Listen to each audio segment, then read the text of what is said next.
Aujourd'hui, profil hyper intéressant, le profil de Juna, j'espère que j'ai bien prononcé ton pseudo. Pourquoi intéressant? Parce que vous allez remarquer très vite qu'elle a coché exactement toutes les cases que je m'amuse à répéter depuis le départ sur chacune de mes analyses. Une en particulier, c'est de viser une niche. Vous allez voir que les statistiques de cette streameuse sont juste incroyables en seulement très peu de temps. Donc du coup, on a Juna qui nous propose du contenu majoritairement, voire en ce moment exclusivement, sur Animal Crossing. Elle a eu une montée de spectateurs et une moyenne très rapidement extrêmement respectable pour le temps. Elle a commencé à streamer en mai 2025, on arrive en juillet 2025, elle est à un average de 26 spectateurs. Par rapport à la moyenne des chaînes qui streament en France, c'est une ascension tout à fait respectable. On peut voir qu'à chaque stream, elle continue à gagner des follow sur une durée de seulement 2 heures en plus. C'est huge. Je pense que basiquement, si tu streamerais 4 heures au lieu que 2 heures, tu serais partenaire d'ici très peu de temps. La PP, elle est incroyable. Voilà, la photo de profil, autant de le dire, elle est super. Par contre, j'aimerais bien que du coup, tu restes dans cette vibe de ta PP qui fait plus personnel que ta bannière. On est là, il y a des teintes un peu orange, entre le bleu et tout, je trouve ça magnifique. Ta bannière,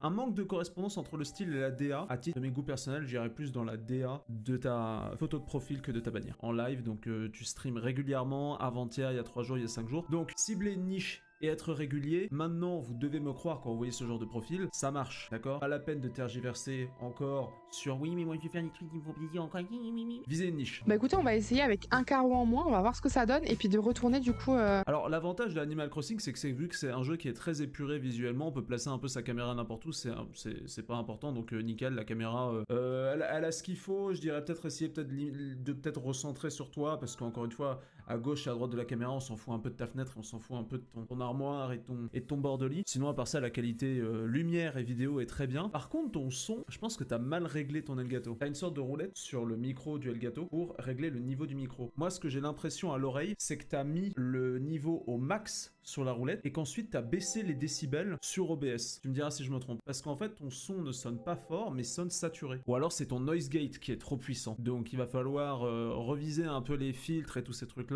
Vérifier que ton micro est pas trop fort, à même le matériel et pas sur les logiciels. Essayez de corriger le son, et sinon le Elgato, oui, le Wave, c'est une masterclass. Si vous voulez commander un micro USB qui tabasse, les choses à corriger dans le futur pour toi, Juna, ça peut-être essayer de prolonger tes streams. Dans un premier temps, je t'inviterai plus à viser les 3 heures. Je pense que déjà, ce sera encore plus bénéfique pour toi vu que t'es dans une bonne lancée. Continue Animal Crossing, là, t'es vraiment... T'as trouvé ta niche, c'est génial, et je suis très content, enfin, de tomber sur ce genre de profil. Toi, tu vises la niche d'Animal Crossing, du coup, des profils comme le tien, ça me permet de confirmer mes théories et tous ces trucs-là, donc c'est super. Donc, inspirez-vous de ce genre de profil si vous démarrez demain Twitch, parce que c'est eux qui vous donnent le meilleur exemple de comment bien commencer. Je vise les 10 000 follow pour la fin de l'année, donc n'hésitez pas à vous abonner.